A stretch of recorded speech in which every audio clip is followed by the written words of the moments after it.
Please note that the views expressed on this program are those of the individuals who speak them, and not necessarily those of Portsmouth Community Radio, its Board of Trustees, members, volunteers, or underwriters.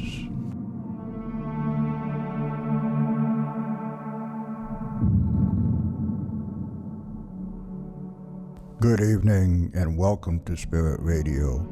I am your host, Willie Hassel. Along with my co-host, Lynn Nickerson, we will take you on a journey into the unknown where the paranormal becomes the normal. A journey to a world cloaked in darkness where reality becomes a thin veil. So sit back, relax, and join us as we venture into the shadows, the darkness, the unknown, and back. And good evening once again, and welcome to Spirit Radio, the Paranormal Experience. I am your host, Willie Hassel, your gatekeeper to the dark side, your guide to the realm of the unknown, the unseen, the unthinkable. And yes, she is always lovely. She is always mystical. And what's the other thing? I forgot. Oh. See, it's not very important, is it? the mysterious Lynn Nickerson. Good evening, Willie. How are you doing? Hi. I'm doing okay. Good. How are you doing? All right, I'm doing good. It's been really nice. Well, I'm going to get an awful lot of rain this week. I don't talk about that. Yeah, I know. I don't want to discuss it. I know, it's a little depressing. But hey, it's been beautiful. It's been warm. It's been sunny. Mm-hmm. It's been beach weather. Can't you see? I'm a little bit red around the edges here. You're a beach boy in the making. I should have been in that group there back in the 60s. I don't think so. Some little group of musicians there. They never made it big. Nah, I know it. But I know somebody that did, though, and that would be tonight's guest. That's right. Yes. And so, I bet you're going to introduce him. Hey, I bet I am. Tonight on the show, and he came all the way from Los Angeles, California, just to join us here in the studio. And our guest is Wesley S. Nickerson III. Wes graduated in the year 2000 from NYU with a major in film and television production. Then moving to LA to begin his career in television, he has worked on several series, including The Division and Beautiful People, working his way up to writer on the HBO series Entourage. And Wes is currently working in the role of writer-producer for Showtime's hit series House of Lies. During his years of living and working in Hollywood's film industries, he has come across many interesting stories of Hollywood hauntings. And that's the subject of tonight's show. From the curse of James Dean's Porsche 550 Spider to some of the ghostly residents of such places as Paramount Studios. So let us welcome back to the show, because this is Wes's second appearance, Wes Nickerson III. Good evening, Wes. Good evening. Thank you for having me back. Welcome back, Wes. Thank Good to see you. Good to see you guys. It was nice of you to come all the way out. Oh, it was my pleasure. Just to Believe me. be in the studio with us. Just for that introduction alone. And the paid plane flight and everything. Yes. Exactly. So, House of Lies got renewed. It did, yes. That is excellent. Yes. We're very happy. We're going to be coming back for a fifth season that will probably premiere in January. All right. And how long? Fifth season? Fifth season, That's yes. excellent, Wes. Yeah, we're going to come back for 10 episodes this year. And you're coming in as the writer-producer again? Yes, yeah. Wonderful. Congratulations. Thank you. That's good news. And I'm still available for that starring role. All right, excellent. Don't forget. Excellent. Let If we him ever start need it. to replace some of the main characters, then we have the phone number. Yeah, just give me a call. Yeah, okay. You're going to have to join a few clubs, though, before then. They have big fees, too. Yeah. Yep. Now, this is shot in Culver City, right? That's correct, yes. And the studio's Sony? Sony, yes. Yeah. Yep. Well, that's one of the places that we wanted to talk about tonight. Yes. But there were a couple of things I wanted to touch on. Your brother, Zach, Yes. my other nephew, he's been getting into... Oh, are you two related? I didn't know that. Well, we have the same last name. It's it's not. It's not just a coincidence. Zach has been getting into investigations a little bit, Yes. and he bought a a video camera, and it was infrared, right? It's an infrared. I believe so. Okay, Yes. I think it is. Yeah. And he has about 11 minutes of some film shot in my brother's house, my brother and sister-in-law, and he's got Mom and some- Dad, hello, Mom and Dad. Sorry, I had to do that. You had to get this. Squeeze that right in there. Hi, Wes and Gail. Yep. Hi guys. So he got some great shots of some orbs, and I think the orbs are fascinating, especially if they're not just static and they're kind of flying around the place because they look like they're intelligently motivated. But what I have never seen before are the orbs flashing like that, flashing and disappearing. It's almost as if they're their own light source, and they illuminate and then they disappear. Yeah. And it was also, too, it looked like they had come in through a portal, flashed and disappeared. Because they were generally, two of them were in generally the same area. Yeah. So I just thought that was amazing. Yeah, no, it was something to watch. Yeah. Yeah, absolutely. Pretty cool. Yeah. I'm looking forward to seeing this. Yeah, I got to talk to Zach about that. So, Yeah. there are a couple of things we wanted to get into, excuse me, tonight. So we were talking about Wes has come across so many neat stories and so forth that we know that Hollywood is a place of hopes and dreams, successes and failures, and just a whole lot of emotional imprints linger wherever you go. So personally, when I was living out there for a couple of years, I'd hear a lot of strange stories about hauntings all the time, and I could never get enough. But now Wes has been out there. You've been there 14 years, right, Wes? 15. Is Yes, it yeah. 15? It was 2000 you went out? Yeah, it was 2000. Yeah. Wow. And so I know that you've come in contact with a lot of people associated with the film industry, so that's what we want to touch on tonight. And I thought we would start off with curses, and we both did a little research on James Dean, and I found that really fascinating because that story is really well documented. Yes. Barris, who was he now? He was not his mechanic. Anyway, No, he was an associate anyway of James Right. Dean, and he wound up inheriting his car, and it was because of him that so much of this was well documented. He came out with his own book. But anyway, so maybe you'd like to give us a brief history of the car, and then the accident, and then how the curse eventually played out. Yes, absolutely. Love to. So James Dean history goes back to the 50s when he had a penchant for car racing. And as his film career took off, he began purchasing sports cars with racing in mind. Just before filming began on Rebel Without a Cause, Dean entered the Palm Springs road races with one of his earlier cars, a Porsche Super Speedster. Oh, yeah. He also raced the Speedster at Bakersfield in May of that year, finishing first in his class and third overall. His final race with that same car was at Santa Barbara on Memorial Day, May 30th, 1955. Ooh, that's kind of spooky. Yeah, where It's he today. Oh, yeah. Oh. It is. May 30th. Oh boy. And we're Okay. talking about, whoa, I wonder if James Yeah, around. Yeah, exactly. Oh, man. Sorry to interrupt. Go ahead. No. So in anticipation of winning, he had over-revved his engine and blew a piston, clearly demonstrating his propensity for recklessness and speed. It was also a race that he didn't get to finish. So by the time June 1955 rolled around, filming of the movie Giant had begun with a wrap schedule for mid-September of that year. Warner Brothers Studios had barred Dean from all racing activities until filming was over, not wanting to lose sight of their investment. He's the original bad boy, isn't he? He sure is. Yes, him and Brando. The him two and original Brando. bad boys. That's yes. right. Yeah. So Dean laid low with his racing, but vowed that nothing would stop him in between pictures. And as the filming for Giant was wrapping up, Dean decided against buying a Lotus, which he'd already placed a deposit on, and made a snap decision to trade in his Speedster for a more powerful and faster 1955 Porsche 550 Spyder. And on that same day, September 21st, 1955, he entered the upcoming Salinas road race scheduled for October 1st and 2nd. Dean then had the Spyder customized by painting the name Little Bastard across the rear cowling of the Sportster. So the cowling being the metal housing or the covering of the engine. And according to close friends, when they saw the car, they felt that something was just not right about it.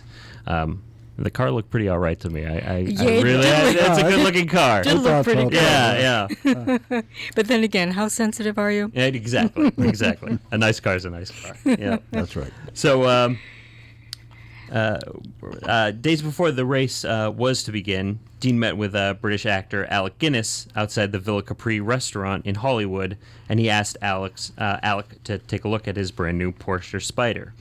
Guinness looked it over and responded by saying that he thought the car appeared sinister, and prophetically told Dean, "If you get in that car, you'll be found dead in it by this time next week." Now, this encounter took place on September 23rd, 1955, 7 days before Dean's death. That is really ominous. Yeah. Isn't that something? That is creepy. I wouldn't want somebody to tell me that. Oh. No. Especially Alec Guinness, because when he talks, it sounds, When Alec Guinness talks, people listen, yes. It just sounds smart with that accent, Okay, so September 30th, 1955, which I believe is the day of the accident. Dean and Rolf Vietorich, his Porsche factory-trained mechanic, prepped the new Spider for the weekend races at Salinas, California. Because the Porsche did not have enough break-in miles prior to the race, Vietorich recommended that Dean drive the Spider to Salinas to get more seat time behind the wheel. They had coffee and donuts before leaving, drove a while, got gas around 2 p.m., and headed for the Golden State Freeway, US 99. At 3:30, Dean was stopped by a California Highway patrolman just south of Bakersfield for driving 65 miles an hour in a 55-mile-an-hour zone. After receiving the speeding citation, Dean turned left onto Route 166/33 to avoid going through Bakersfield at a slow 25-mile-per-hour speed limit. At a place called Blackwell's Corner, Dean stopped with his mechanic only briefly for refreshments and to meet up with fellow racers who were also on their way to the Salinas road races. They all agreed to meet later that night for dinner.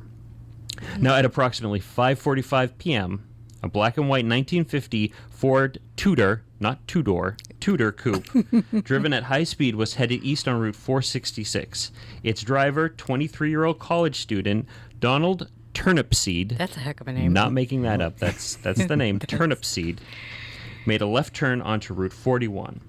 As his Ford crossed over the center line, Dean, who was driving at a reported speed of 85 miles an hour, apparently tried to steer the Spider into a side-stepping race maneuver, but without enough time or room, the two cars crashed almost head-on.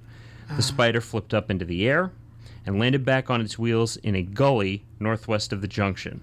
Now, the sheer velocity of the impact sent the much heavier Ford broad-sliding 39 feet down Route 466 into the westbound lane.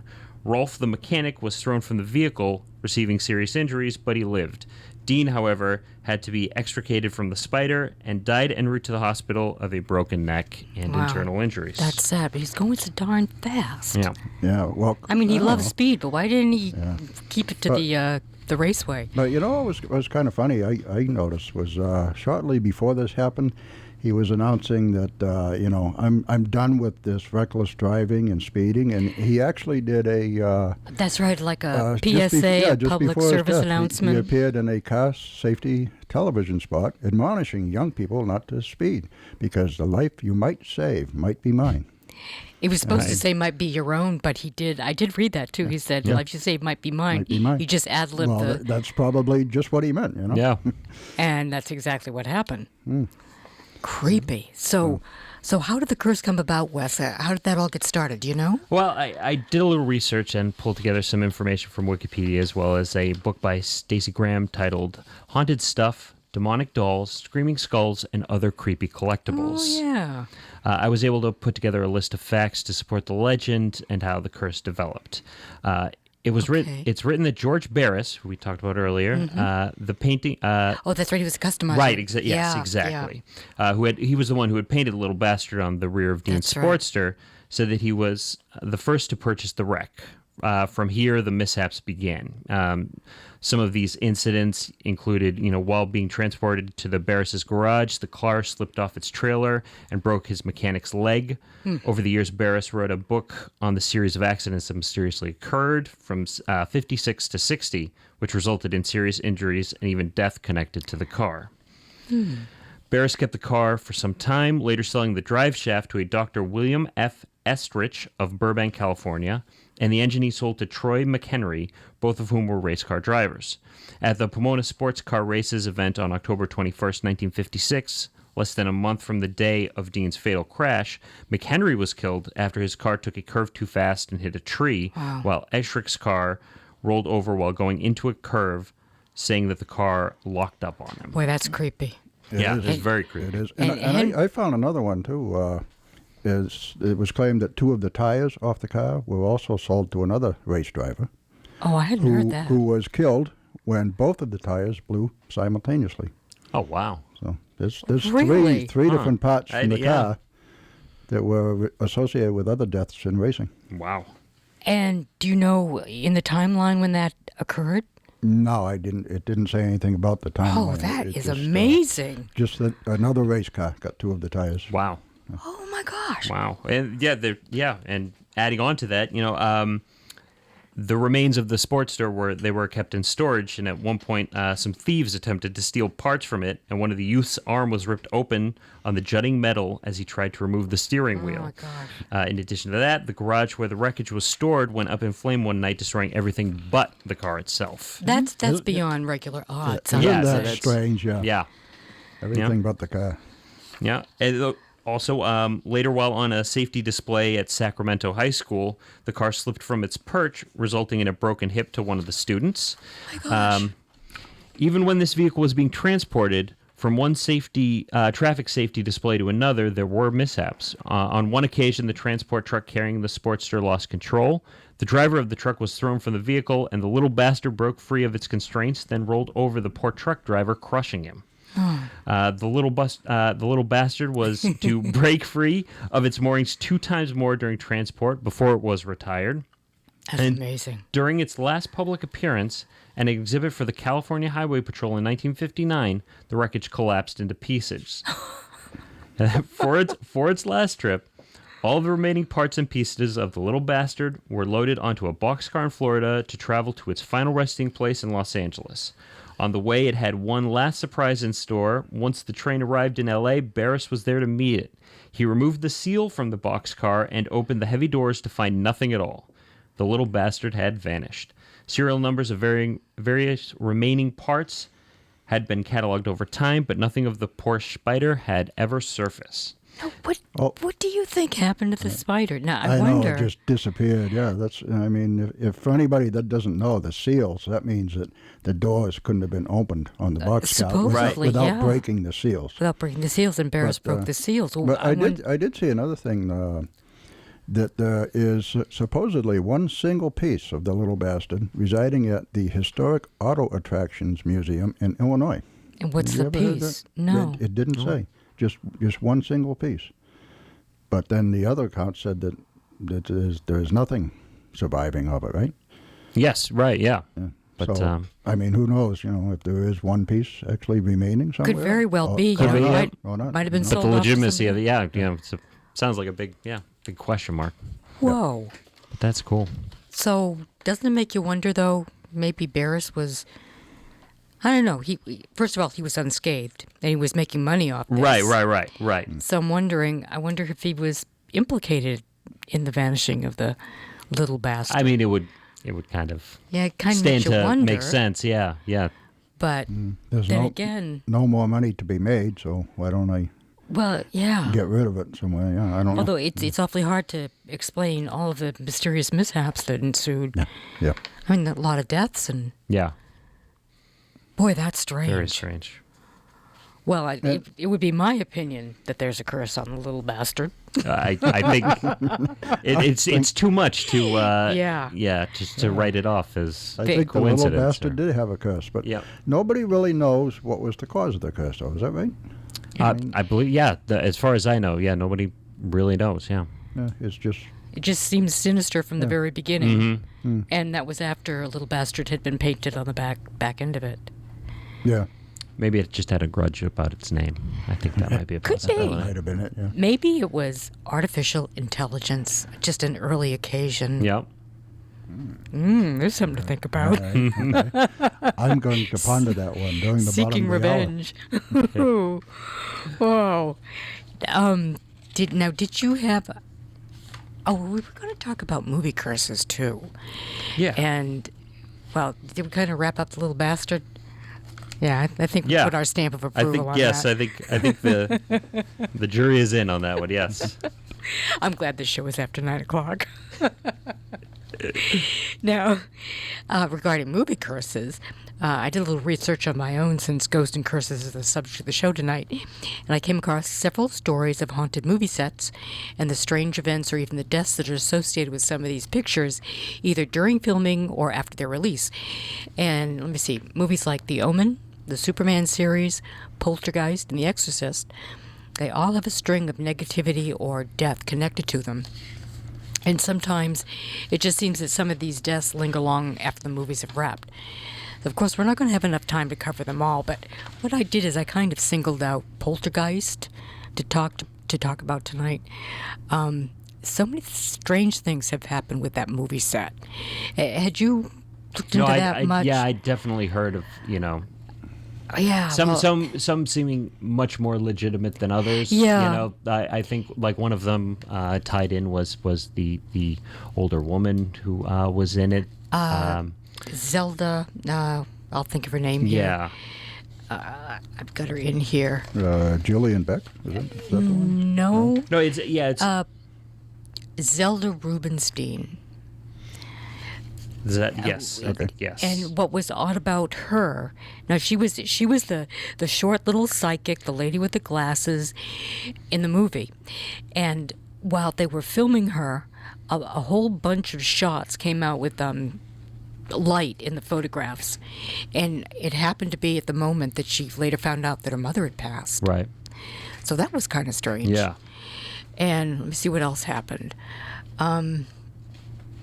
There was a couple of untimely deaths. One was of Heather O'Rourke, who was 12 years old when she died, and she was in all 3 of the Poltergeist movies. And then Dominique Dunne, and she was a 22-year-old actress who played the older sister, Dana, in the first movie. And she died after being choked by her jealous boyfriend in 1982. And let me see, Heather O'Rourke, she played the part of Carol Ann, and she died in 1988. And so she was a little girl when she was in the movie, somewhere around 4 or 5 years old, Right, the yeah. first one. So she wasn't very old when she died. She was the "They're Here." Yeah, They're they're here. She was psychic at her age. She died of some form of influenza, but it was later changed. The diagnosis was changed to septic shock after bacterial toxins had invaded her bloodstream, so they say. And then another death associated with that movie was Julian Beck, and he was a 60-year-old, who played the character Kane in Poltergeist 2. And he was the tall, thin man with the scraggly hair, wasn't Right. he? Yes, he looked I like an believe so. evil preacher. Mm-hmm. So he looked sick while he was filming that. That hit struck me, that he looked sick. And apparently he had already been diagnosed with cancer before he accepted the role. And he eventually died right after the movie of stomach cancer. Oh wow. And then the next death associated was Will Sampson, and he was 53, and he played Taylor the Medicine Man. And this is kind of creepy as well in Poltergeist 2. He died of post-operative kidney failure and post-operative malnutrition problems shortly after the film. But was really weird about him, when he was on the set, he felt that it was haunted. And he saged the place, and he did a little exorcism of his own. And he claimed that, what did he say? He said he was a Creek Indian, and he was actually a shaman. And he performed an exorcism on the set of Poltergeist 2 to rid it of what he called alien spirits. And a year after Alien 2 was released, that's when he died. Oh, wow. So that's really strange. That is, yeah. And then let me see. Now, Jo Beth Williams, she's still alive and she's okay, but she's thinking that she's been the subject of several TV interviews, and she's talked about the movie of the curse of the movie, and she thinks a possible cause may be due to the fact that they had used real skeletal remains in as one of the props in the first film. Oh wow. Causing the spirits to be angry. So, in support of this theory, she pointed out that she was actually told that it was true. They did use skeletal remains in the Poltergeist movie. I remember looking at that scene, the pool scene, Right. and these skeletons were surfacing. It was very creepy. And she's saying that they actually were real skeletons. I mean, how disrespectful. Yeah, oh, it is, yeah. But I'm just thinking, I have to admit it, I've never seen this movie. I'm going to have to go and rent it. Well, it is pretty creepy, Willie. It's very creepy, yeah. It's got a lot of, special effects, Yeah. but all the same, it's filmed in a very nice neighborhood, and you get a very contemporary, sweet feel, home sweet home type thing, and then all havoc breaks loose, and it's really quite believable. The fear and the scary parts are really quite believable. At least the first one, I assume. Was it like a lot of sequels kind of go downhill? There were two more to them. Yeah. I wouldn't say that, No? but I mean, the first one was really groundbreaking in that kind of movie. And they're remaking Poltergeist. I think it's coming No out. kidding. It's coming out It's been made. It's coming out very soon if it hasn't already come Well, out. who's in that? I'm not sure. I don't know if Do you think Joe Beth Williams is in it again? I don't know. But it'll be interesting to see if the Yeah. curse kind of Yeah. follows this remake as well. Yeah. Oh gosh, I hope more people don't die. Well, hopefully they'll use fake bones this time. They'll go to the props department. Yeah, They gotta go to exactly. the props department. Yeah, That's what it's there for. Instead of the medical school. I can't imagine that happening in this day and age. The use of Creepy. Since it is just about the bottom of the hour, before are we done with Poltergeist? Or? Yeah, I guess Oh, I'm okay. gonna have to take a break. All right. We can go ahead and move on, and we'll be back in just a couple minutes. Okay, Wes, don't go anywhere. I'll be right here. Supernatural Magazine, the UK's newest paranormal magazine, provides support to Spirit Radio, the paranormal experience. It is the magazine's goal to bring every aspect of supernatural news and research from around the world under one roof to create a universal platform for all those interested in the supernatural.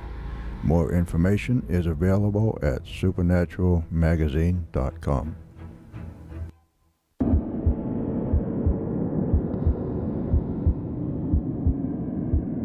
You are listening to Spirit Radio, the paranormal experience, on WSCA-LP 106.1 FM in Portsmouth, New Hampshire. And we will be right back after this short break.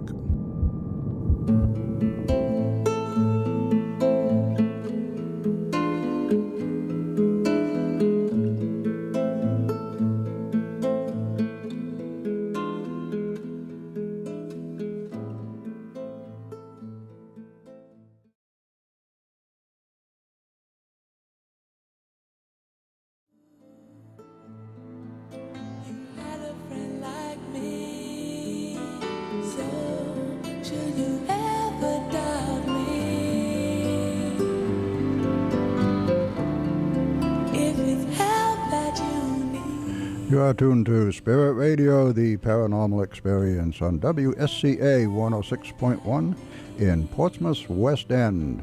And from the community calendar, the Portsmouth Outdoors Farmers Market is open and runs every Saturday in the City Hall parking lot from 8 a.m. to 1 p.m., rain or shine. Enjoy the lively atmosphere and wonderful selection of fresh local food and produce too, with live music. Further information about this and other area markets is available online at seacoastgrowers.org. And also, the Wings and Wheels Festival takes place Saturday, June 13th from 10 a.m. to 2 p.m. in Rochester, New Hampshire. For the fourth year, Skyhaven Airport will be filled with excitement and fun for all ages at the annual Wings and Wheels event. Come and enjoy a wide variety of concessions and products, free plane rides for kids. There will also be helicopter rides, live music, car and motorcycle aircraft show, police, fire department, and military displays. Admission is a donation to Jerry's Food Pantry collected at the gate, and there is plenty of free parking. The event is hosted by the Rochester Police Department to benefit Jerry's Food Pantry, a very good cause. Upcoming guests. Okay. Can you hear me? I can hear you. Okay. Our guest lineup starts with June 6th. We're welcoming Tris Lesage, who is the author of 4 books, and she's going to be our guest to discuss past lives, time slips, and traveling to parallel universes. That sounds very intriguing. It does. On June 3rd, let me see, that date is actually still open. June 20th is going to be our special 2-hour show with Shane Sirois from True Ghost Paranormal Investigations, and we'll be joined by Paul and Ben Eno. Now, they've been on the show a couple of times, as well as Bill Hall. We're going to get Bill Hall in on this. Now, Shane, Paul, and Ben, they are investigators on the hauntings going on in Litchfield, Connecticut. And Bill is writing a book about that, and Bill is including all of their investigative material in his book. So we're going to have all 4 people in the studio to discuss this investigation in Litchfield, Connecticut. It'll be a little crowded in here. Oh, it's going to be fun. Oh, yeah. On the 20th of June. The June 27th, we finally have a confirmation from Dennis Stone. He's the owner and manager of America's Stonehenge in Salem, New Hampshire. So he's going to be coming on. July 4th and 11th are still open dates. And let me see, July 18th, we're welcoming back Sherry Brake. And Sherry is the author of 7 books. She's a paranormal investigator, and she's also the owner and operator of Haunted Heartland Tours, which she's been doing for the past 12 years. And I might add, it's very successful. She puts tours on in the states of Ohio and West Virginia. Yes, I noticed. Yeah. She just announced an overnight investigation at Moundsville Prison. Oh. I want to go. That sounds like a very negative energy place to me. Well, anyway. Didn't mean to interrupt you. That's it. That's the end of Oh, it. that's it. That's Okay. for now. Oh, all right. That's our guest lineup. Okay, well, in that case, let us go back to our guest here in the studio tonight, all the way from Los Angeles. Took that big, long 6-hour plane ride just to be with us. That's right. Wes Nickerson III. Welcome back, Wes. Thank you. So let me see. But I wanted to really touch on studios tonight too. We had talked about that, but there's one other thing I want to bring up. I had been out in L.A. and that was like 1981 to 83, and I had a lot of bizarre experiences while I was out there. And this isn't an experience I actually had, but I drove over this road. I'm talking about Laurel Canyon, and I lived in Studio City for a little while. And to get from Studio City to the L.A. Basin, I had to go over Laurel Canyon Boulevard. And apparently there is a history of Mexicans and banditos living in the Hollywood Hills. So there have been people around there for quite a while. But the Laurel Canyon was built as a road around 1910 and then became a part of the city of Los Angeles in like 1923. At some point, when they still had horses and buggies, something happened up there. And the uppermost road is Mulholland Drive, right? Right, Along yes. the Yep. ridge. Mm-hmm.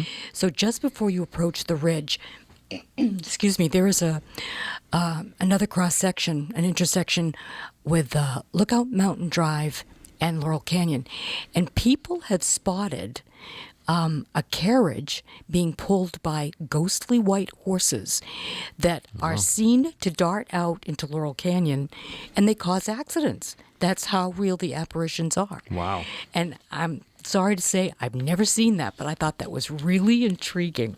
That is definitely a Isn't that high cool? accident rate area. It is, seems too, like. isn't it? Yes, absolutely. Because there were traffic jams there all the time when Yeah. I was traveling that road. Yeah. And I finally moved into the LA Basin, and my commutes were much shorter. Mm-hmm. But that was kind of I thought that was really interesting. Yeah. So that was another one of my personal experiences. Yeah, that's a really interesting area up there, Mulholland. Very very beautiful, but It yeah. is.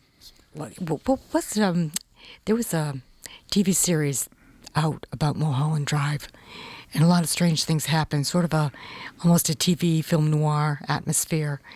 It'll come to There were a couple of movies I remember. There was a David Lynch movie called Mulholland Drive. Okay, that was one of them. Yeah, And there was one other dark. There was like a gangster movie from the 90s, I think, called Mulholland Falls. Something that had like that. McNulty. Yeah.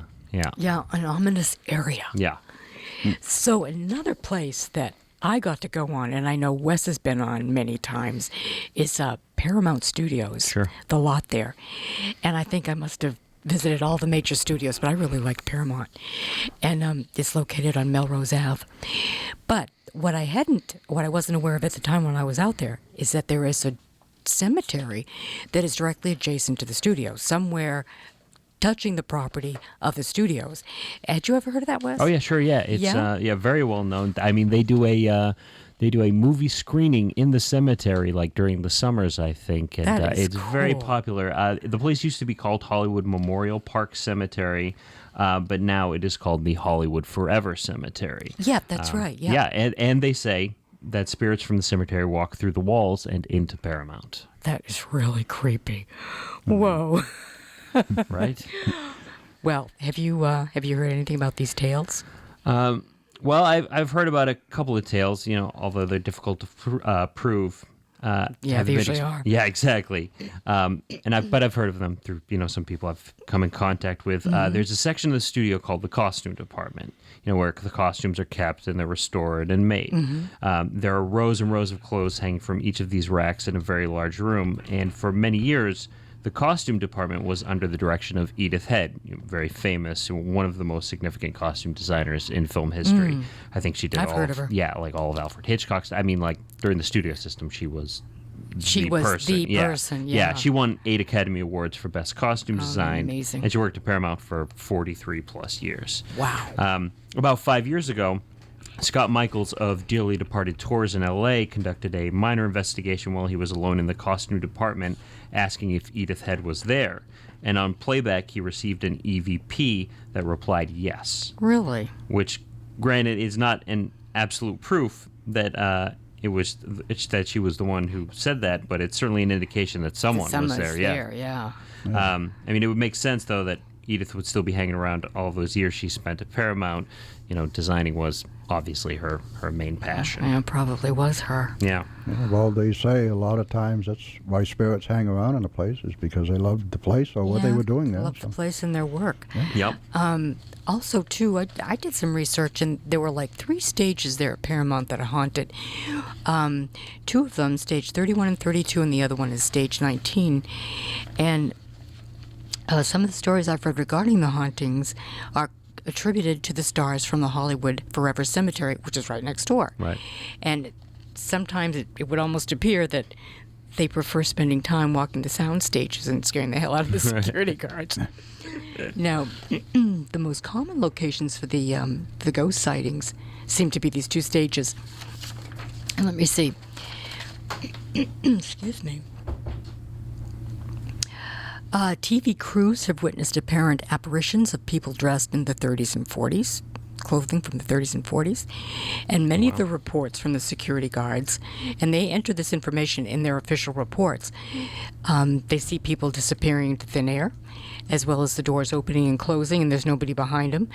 And what they make mention of is the fact that these doors, they're huge steel and aluminum doors, Sure, yeah. which are really heavy and they're hard to move by hand. So they just don't open by themselves. Right. The wind doesn't blow them. No. Oh, yeah. And some of the guards have also reported that the sound and the film equipment light up and turn on by themselves. And they enter this in their official reports. Oh, and the other thing is, too, regarding the Hollywood Forever Cemetery, there's a gate there called the Lemon Grove Gate. And this seems to be the second most common site of the strange occurrences. People have seen heads peering through the cement wall. Wow. Between the 2 properties. And some of the guards have even reported on record that they've chased intruders right to the wall, only to have them disappear into the wall. That's a little bit odd, isn't it? Yeah. Pretty creepy. I'll say. I mean, something that Jeez. looks that real, and it Yeah. runs right into the wall and disappears. Yeah.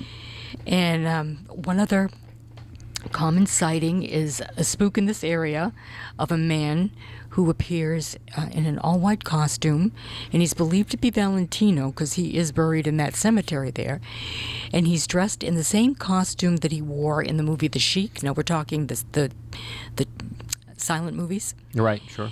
And it's actually the costume that he was buried in, and that's Oh, what wow. that's what people are seeing him in. So, kind of makes you wonder, you know. Yeah, totally. Amazing. Yeah. And also Stage 19. Now, we were talking about, the Poltergeist movie. Right, sure. And the reason I'm mentioning that is because Heather O'Rourke, who of course she died at 12 years old, and she was also in all three of the movies, the Poltergeist movies. She also happened to work on Stage 19 at Paramount on both the Happy Days. Well, actually, she was on Happy Days, but both Happy Days and the show Wings were shot on that stage. Okay, sure. So some of the crew members from Wings in particular, have heard reports of laughter and lights turning off and on, and they kind of think, well, they've heard her or someone in the catwalk above them as the show was being filmed, and it sounds like a child running or childlike laughter, and they think that it's Heather O'Rourke. Who starred in the Poltergeist movie. Wow, that's creepy. And I'm not sure why she would have gravitated toward the catwalk at Paramount. Where was Poltergeist filmed? Do you recall? I don't Studio? know. I don't recall which one. I don't think it was Paramount anyway, but she did Right. do a couple there, and apparently that's where her heart lies. So, anyway. Well, didn't you say she was in Happy Days, which was She filmed there? was. Well, it was filmed there at Stage 19. So maybe it was, the latter part of her life that... I don't know why she's gravitating towards Stage 19, but She could be everybody coming seems back to for think- some uncollected residuals, maybe. Could be. Yeah. That could be. Yeah. And she That- became a I think residual we herself. cracked it. Yeah. That's it. Well, that's about all the information I have on Paramount. Did you have anything else that you came across on Paramount, Wes? Not with No. Paramount, I don't think, but in Culver. Culver. Culver, okay. yeah, because that's around the neck of the woods that we shoot. We shoot Yeah. at Sony. There are a few stories that I've come in contact with regarding Culver Studios. The details of which I found in Hollywood Haunted, a ghostly tour of Filmland by Laurie Jacobson and Mark Wanamaker. Oh, yeah. The first and most predominant sightings involved noted filmmaker Thomas Ince, who established two of the three major studios in Culver City, both of which remain as working studios. The Sony And one is Pictures, Sony, yeah. and the other is Culver Studios, which is just kind of, I would say 5 or 6 blocks down. It's adjacent. It's right by the Culver Hotel, which has its own, long history. It's the hotel where they housed like the Munchkins when they were Oh, you're shooting the stuff kidding. for the Wizard Oh, of Oz. really? Yes, yeah. Oh gosh. So he had those two studios built. He did, didn't he? Yes. Yeah. Yeah. Okay. So he was a pioneering filmmaker who had a powerful impact on Hollywood's film industry. He was a visionary producer, writer, director who built what is now Culver Studios. That. And He built it, in 1918? 1918, Yeah. yes, exactly. Cecil B. DeMille, Howard Hughes, David O. Selznick, Desi Arnaz, and Lucille Ball all made significant contribution to the film and television history on this lot. Wow. Now, Thomas Ince sadly died in November of 1924 while celebrating his 43rd birthday on board a yacht owned by William Randolph Hearst, the subject of Citizen Kane, among other Yeah. things. Yeah. He seems to be remembered more in death than he was in life due to the sensationalized rumors surrounding his untimely death. One of the more enduring rumors was that Hearst caught his mistress, Marion Davies, kissing Charlie Chaplin that night. Hearst was so enraged, he aimed his gun at Chaplin, but the bullet met its unintended mark by accidentally striking Ince and killing him. The small group on board, including Luella Parsons, is believed to have been sworn to secrecy about this. And to assure this secrecy, it is rumored that a deal was struck with Luella where she was appointed to the position of writer for a syndicated gossip column arranged by Hearst, and this allegedly became her road to fame. That's amazing. So Yeah. that's how that happened. Yes, yeah. At least that's how it's rumored to have happened. And I believe that she was kind of one of the main figures kind of leading the anti-Citizen Kane. Really? Yeah, in all the Hearst papers. Related to Patty? Mm-hmm. Yeah. So rumors of the hauntings at the studio had persisted for years. Employees reported ghostly security guards patrolling the lot at night. Others recount seeing the ghost of a man climb the stairs in the main administration building to the executive screening room, which was originally Ince's private room on the second floor. Ah. And then during some serious remodeling during 1988, Ince's ghost began to reveal his displeasure with the changes. Workers first reported seeing a man wearing an odd bowler-type hat watching them from the catwalks above stages 1, 2, 3. When spoken to, the man turned and walked through the second-floor wall. Later during the summer of 1988, a special effects man by the name of Eugene Hilche was swapping stories with another worker who had seen a man wearing the same kind of bowler-type hat, this time on stages 2, 3, and 4. Without knowing who he was, the worker repeated the words spoken to him by the spirit. This was telling evidence of his identity. The entity turned directly to the worker and said, "I don't like what you're doing to my studio." Then he disappeared through the wall. Sounds like it was Ince, doesn't it? Yeah. Yes. And then during this renovation in 88, Stage 1 was eventually demolished, and it is rumored that Ince was heard in the catwalks moment before the wrecking ball hit the building. So part of the original studio still remained to this day, including Ince's galleon room, designed in a nautical motif. Its entrance was concealed behind some secret panels, and although the location is well known today, he has still been seen wandering around in there too. Unreal. So yeah, I thought that was... That is really interesting Yeah. information. Oh, I'd love to go back there and check that out. Check out a couple of those studios. Wouldn't it be fun to do an investigation there? Oh, yeah. Now, Oh, now jeez. we're Yeah. talking. All right. I'm on board with that. Wow. Well, Okay. we've only got a couple minutes left. What? Yeah, Maybe we got about 4 minutes. 4 minutes left.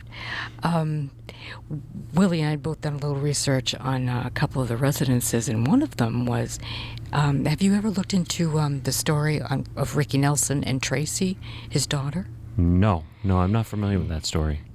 Well, Well, they lived in... was it Encino? no, I was going to say, whose house was it? Oh, it was Errol Flynn's Errol house. Flynn, that's right. Yeah. I couldn't remember that, yeah. And Errol Flynn was quite the character. That's what I've heard. Yes, he Yes. is quite the character. Yeah. And apparently he was hanging around the house after he died. Yeah, well, before you get into that, his Okay. character was, he was a party guy. He liked to party. He liked to have multiple party partners, and drunk, and these were big parties with brawls and so forth.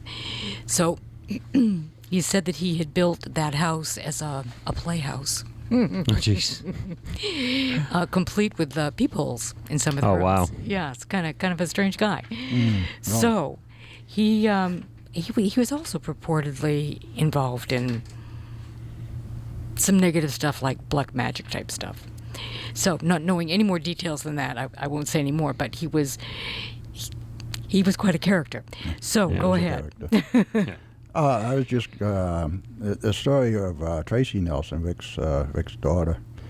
When they were living in the house, one night she arrived home from work, and it was after dark, and she looked up at the dining room window, and she saw somebody standing in the window. She said, "Oh, Pops is home." And Pops would be Rick. Mm-hmm. And anyway, she went upstairs and called to him. No answer. His car was gone. There was nobody there. Then the phone rang, and who was it? It was Pops calling from the road to say he'd be home tomorrow. So Tracy told him what she just saw, and Rick said, "Oh, that's just Errol." Oh, wow. He knew it was Errol. Yeah. And then, that wasn't bad enough. The following day, Tracy came home from work, and it was still daylight. She went straight to her room to read, and after a few minutes, there was a noise from downstairs. It sounded like somebody had broken in. And my father had a room below mine full of his gold records and awards, all hanging on the walls. And it sounded like whoever was down there was smashing Dad's gold records. I remember thinking, oh, my God, take anything. Just don't take those. And anyway, she hid in the closet and waited for the noise to stop. It was really loud, too. Mm-hmm. It was like the house was shaking. It sounded like people were throwing things against the walls, breaking chairs, breaking glass. The sun finally went down. It'd been quiet for a while, and I thought, well, it's safe to go downstairs. So Tracy went down. She expected to find the place in shambles, but there was no broken glass, no smashed furniture. Instead, all the lights had been turned on. 2 pet cats were in Rick's bedroom, and the door had been locked from the inside. That's bizarre. How do you reproduce those noises? And locked the door from the inside. Nothing else in the house had been touched. And Tracy decided to move out. The next day, wasn't it? But anyways, after she moved into her own apartment, Rick and his girlfriend phoned her one day. The weirdest thing happened, they told her. We were downstairs, and we heard all this noise coming from your room. We thought we were being robbed. Things were crashing and breaking. We called the police, ran outside to the driveway, and waited for them to come. And when they got there, the couple continued. The police went upstairs to investigate. Your door was locked from the inside. Tracy's bedroom door. Yeah, Tracy's bedroom door. When they opened it, they discovered that all the lights in the room had been turned on, but not a thing had been touched. Oh, that's strange. Wow. You know what? Very strange. I watched Tracy on Celebrity Ghost Stories, and she talked a little bit about that. And what she said was her father wrote Garden Party while they were living in that house.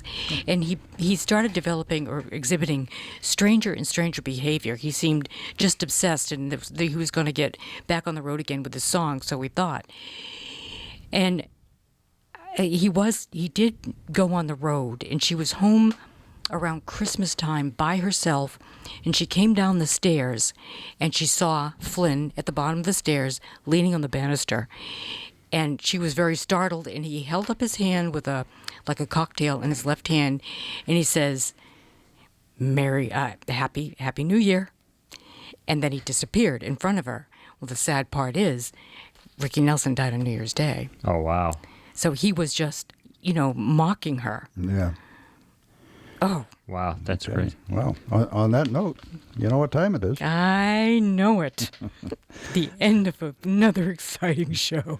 Yeah, once again, we are out of time. And Wes, we thank you very much. Thank you for having me. I appreciate it. It's always a lot of fun. For making that long great. trip and joining us here. Thank you. Now I got to jump on the red eye back to LA. We'll make it easy on you. All right. Yeah. Okay, well, that is Spirit Radio, the Paranormal Experience. And that is another week. We will talk to you next week. Terrific. Thanks for listening, everyone. Good night.